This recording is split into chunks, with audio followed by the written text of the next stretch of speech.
Imam Shafi, as we know, was a student of Imam Malik. And Imam al-Bayhaqi relates the story of their first meeting in his book Manaqib al-Shafi'i under the heading ما جاء في رحلته إلى أبي عبد الله مالك بن أنس الإمام رحمه الله في تعلم العلم. What is reported about his journey to Abu Abdullah Imam Malik for seeking knowledge. عن الربيع بن سليمان قال سمعت الشافعية. So this narrator heard from Imam al-Shafi'i the story. He says خرجت من مكة فلزمت هذيلا في البادية. This is of course during the early years of Imam Shafi'i's life. He says, I went out from Mecca to the Badiyah, to the outskirts, and I accompanied the tribe of Hudayl. أتعلم كلامها وآخذ بلغتها. I learned their speech and their language. I learned their eloquence. I learned their poetry. وكانت أفصح العرب. And they were the most eloquent of the Arabs. فأقمت معهم مدة. So I stayed with them for some time. أرحل برحيلهم وأنزل بنزولهم. Traveling with them and living with them. فلما رجعت إلى مكة جعلت أنشد الأشعار وأذكر أيام الناس. So when I came back to Mecca after spending a long time with the tribe of Hudayl, I started narrating their poetry and talking about the events of the Arabs, the history of the Arabs, the stories of adab and so on. فمر بي رجل من الزبيريين. Until one day a man happened to pass by from the Zubayriyin. فقال لي يا أبا عبد الله. O Abu Abdullah, the kunya of Imam Shafi'i. عز علي أن لا تكون في العلم والفقه هذه الفصاحة والبلاغة. He said, it troubles me that such eloquence and powerful speech is not used for ilm and for fiqh. قلت, and Imam Shafi'i said, من بقي ممن يقصد. Who should I go to? Who remains of the ulama that one can learn from? فقال مالك بن أنس. And he said, Malik ibn Anas, سيد المسلمين, the leader, the foremost of the Muslims when it comes to knowledge. قال فوقع ذلك في قلبي. So he says, this entered my heart, this thought entered my heart. وعمدت إلى موطأ. And I turned to the Muwatta, which was the book of Imam Malik, the book he thought and he authored. فاستعرته من رجل بمكة وحفظته. So I borrowed it from a man from Mecca and I memorized it. ثم دخلت على والي مكة. Then I went to the governor of Mecca. It is said this governor was a relative of Imam al-Shafi'i. فأخذت كتابه إلى والي المدينة. And I got a letter from him to take to the governor of Medina. وإلى مالك بن أنس. And this letter was addressed to Imam Malik, recommending that he accept Imam Shafi'i as a student.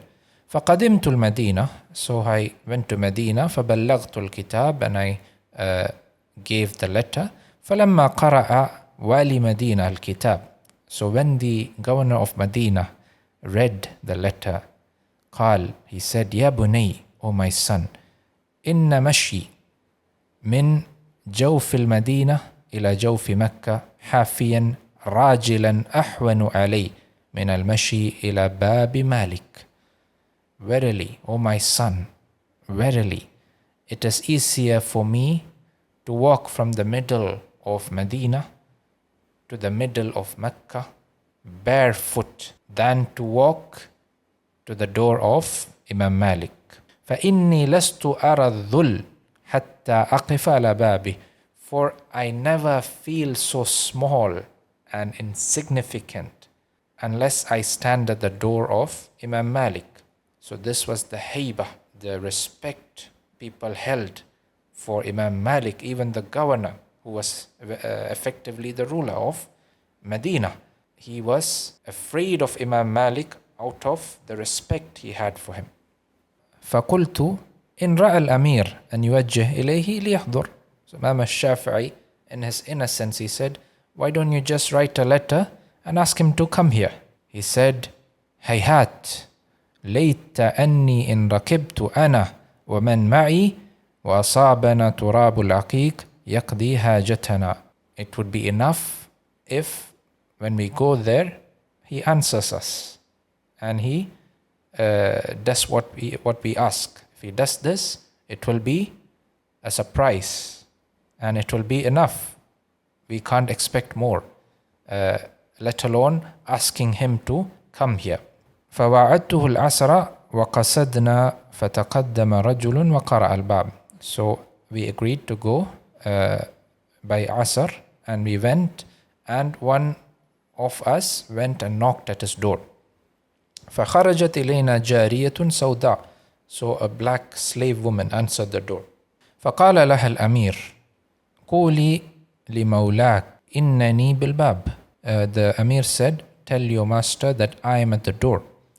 فدخلت فأبطأت ثم خرجت. So she went inside, she took a while and then came back. فقالت إن مولاي يقول, my master says, إن كانت مسألة فارفعها إلي برقعة حتى يخرج إليك الجواب. If you have a question, write it on a piece of paper and I will send you the reply. وإن كان لحديث فقد عرفت يوم المجلس فانصرف. And if you want to talk, you know the day for talking and consulting. So go back now.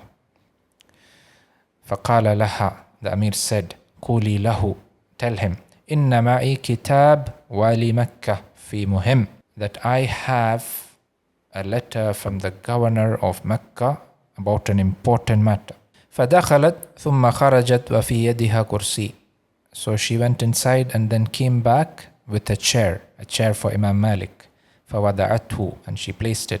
فإذا بمالك رجل شيخ طوال. So Imam Shafi says, then I saw Malik, an old and tall man. قد خرج وعليه مهابة. He came out and he had a dignity about him. وهو متطيلس, and he wore a shawl over his shoulders. Imam Malik was known to dress beautifully. فدفع إليه الوالي الكتاب. So the governor gave the letter. فبلغ إلى قوله. So he read, and when he reached the words إن هذا رجل شريف من أمره وحاله, that this young man is from the Ahlul Bayt and he is so and so. فرمى بالكتاب من يده, and he threw away the letter. وقال يا سبحان الله قد صار علم رسول الله صلى الله عليه وسلم يؤخذ بالوسائل. People have started taking the ilm of the Prophet صلى الله عليه وسلم using recommendations and using influence. Subhanallah. قال فرأيت الوالي, and Imam Shafi looked at the governor of Medina. وهو يهابه أن يكلمه, and he was too afraid to speak. فتقدمت إليه. So Imam Shafi went forth. فقلت, and he said, أصلحك الله, may Allah rectify you. This is a dua. This is not considered something impolite. إني رجل مطلبي. I am from the sons of Abdul Muttalib, from the family of the Prophet sallallahu alaihi wasallam. من حالي وقصتي, and he narrated his situation and his story. فلما أن سمع كلامي نظر إلي ساعة, and when he heard me, he looked at me for a while. وكانت لمالك فراسة, and Malik had the skill of firasa, or the skill to look at a person and determine his character. Some people have the skill. This is a gift from Allah subhanahu wa ta'ala. So Imam Malik was known to have this. So when he looked at al-Shafi'i, he understood that this was not a normal youth. And he said, فَقَالَ لِي مَسْمُكَ, what is your name? فَقُلْتُ مُحَمَّد. قَالَ يَا مُحَمَّد O Muhammad, ittaqillah wajtanib al-ma'asi, fear Allah and avoid sins. فَإِنَّهُ سَيَكُونُ لَكَ شَأْنٌ مِّنَ الشَّأْنِ, for indeed you're going to be someone important. In another version, it is reported that he said, إِنَّ اللَّهَ عَزَّ وَجَلَّ قَدْ أَلْقَى عَلَى قَلْبِكَ نُورًا فَلَا تُطْفِعْهُ بِالْمَعْصِيَةِ. Indeed, Allah Azza wa Jal has placed nur, light in your heart, so do not extinguish it with sins. And then he said, إِذَا كَانَ غَدْ تَجِيء وَيَجِيءُ مَنْ يَقْرَأْ لَكَ الْمُوَتَّةِ. Tomorrow, come and bring someone to read the Muwatta for you. Because when you read to Imam Malik, you have to read correctly. And if you can't read correctly, you need to hire someone to read for you. But Imam Shafi said, Inni aqra'u dhahiran. He said, I will read it myself and I will read it by heart. قال فغدوت إليه وابتدأت. So the next day he went to him and he started reading. فكلما تحيبت مالكا وأردت أن أقطع أعجبه حسن قراءتي وإعرابي. And every time I wanted to stop out of respect and concern for Imam Malik, he was amazed by the beauty of my reading and the correctness of my i'rab, grammar. يقول يا فتى زد, and he would say, oh boy, read more. حتى قرأت عليه في أيام يسيرة, and thus I finished reading the entire Muwatta in a very short time. ثم أقمت بالمدينة إلى أن توفى مالك ibn Anas, and then I stayed in Medina learning from this great Imam until he passed away. And then Imam Shafi talks about his journey to Yemen and the subsequent travels in the way of seeking knowledge.